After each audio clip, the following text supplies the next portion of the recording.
নমস্কার, আমি গৌরমী চক্রবর্তী। আজকে আমি দেখে নেব ঈশ্বর বা সৃষ্টিকর্তা আপনাকে কী উপদেশ দিতে চান। এই রিডিংটাকে ক্লেম করার জন্য লাইক, শেয়ার, সাবস্ক্রাইব করতে হবে, ফেসবুক দেখলে ফলো করতে হবে। দেখে নেওয়া যাক। Meditation brings answer. তো আমি দেখছি এখন এই মুহূর্তে এমন অনেকেই রয়েছেন যাদের মধ্যে প্রচুর পরিমাণে ওভার থিঙ্কিং, স্ট্রেস, অ্যাংজাইটি এইগুলো কিন্তু কাজ করছে।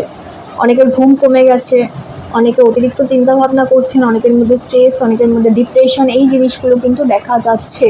কোনো না কোনো ব্যাপার নিয়ে আপনারা খুব চিন্তিত রয়েছেন যারা এই মুহূর্তে এই মেসেজটা দেখছেন, এই ভিডিওটা দেখছেন।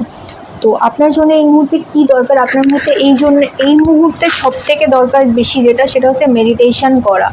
যারা মেডিটেশন করেন তারা আরও বেশি করে মেডিটেশনের উপর কনসেন্ট্রেট করুন। আর যারা করেন না বা প্রেয়ার করেন না বা প্রার্থনা করতে বসেন না, তাদের উদ্দেশ্যে বলছি, প্রার্থনা আপনি নাও করতে পারেন, সাধারণ মেডিটেশন, সাধারণ ধ্যান সেটা আপনি করুন। হাতে 5টা মিনিট সময় নিয়ে করুন, কারণ আপনার এই মুহূর্তে মেন্টাল স্টেবিলিটি বা মেন্টাল পিস যেটা বলি আমরা, শান্তি, সেটা কিন্তু আপনার জন্য খুব দরকার। রিকভারি। তো আমি দেখছি যে কারণেই আপনি এতটা পরিমাণে স্ট্রেসের মধ্যে রয়েছেন বা চিন্তাভাবনা করছেন, এতটা আপনি ওভার থিঙ্কিং করছেন, ঠিক আছে, অতিরিক্ত চিন্তাভাবনা করছেন, তাদের উদ্দেশ্যে বলছি আপনি সেই সিচুয়েশান থেকে কিন্তু বেরিয়ে আসবেন। সেই সিচুয়েশানটা কিন্তু ভালো হবে, ঠিক আছে, হবেই, রিকভারি ভালো হবেই। তাতে একটু সময় লাগবে ঠিকই বা লাগছে ঠিকই, কিন্তু সেটা কিন্তু ভালো হবে, সেই ব্যাপারে কিন্তু কোনো সন্দেহ নেই। কাজেই আপনি যে এত চিন্তাভাবনা করছেন এবং এতটা পরিমাণে আপনার শরীরের ওপরে এফেক্ট করবে পরবর্তীকালে, সেটা কিন্তু খুব পরিষ্কারভাবে দেখা যাচ্ছে। আপনি যে ব্যাপারটা নিয়েই ভাবনা চিন্তা করুন না কেন, সেটা কিন্তু সঠিকভাবে মিটে যাবে। সেই ব্যাপারটা কিন্তু অতিরিক্ত পরিমাণে খারাপ কোনো ফল দেবে না। নেগেটিভ চিন্তাভাবনা করবেন না, ঠিক আছে। ফরগিভনেস আমি দেখছি এই মুহূর্তে ক্ষমা করে দেওয়াটা খুব জরুরি। কাকে?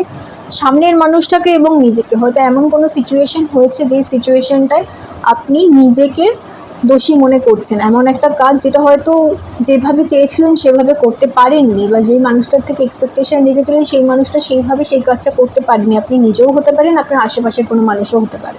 তো আপনার এই মুহূর্তে সবথেকে উচিত, যেটা খুব ভালো করে, যেটা সবথেকে বেশি আপনার শোনা উচিত বা মানা উচিত, সেটা হচ্ছে ক্ষমা করে দেওয়া নিজেকে বা সেই মানুষটিকে যে আপনাকে আপনার এক্সপেকটেশন সেটা ফুলফিল করতে পারেনি, তাকে ক্ষমা করে দিন এবং নিজের ওপরে কাজ করুন।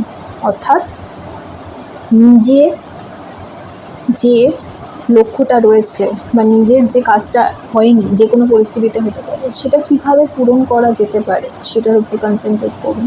একবার হয়নি কোনো ব্যাপার না, দ্বিতীয়বার হয়নি তৃতীয়বার হবে, চতুর্থবারেও হবে কিন্তু অবশ্যই। পরিস্থিতি যতই খারাপ হোক, লক্ষ্য যতই অপূরণ হয়ে থেকে যাক না কেন, সেটা কিন্তু পূরণ হবেই। পূরণ হওয়াটা বাঞ্ছনীয় আমি দেখছি, ঠিক আছে। সুতরাং আপনার জন্য যেটা দরকার সেটা হচ্ছে, যে সিচুয়েশানটা খারাপ চলছে সেটাকে যতটা পারবেন কম ভাবনা চিন্তা করুন এবং এগিয়ে চলুন। সবাই খুব ভালো থাকবেন।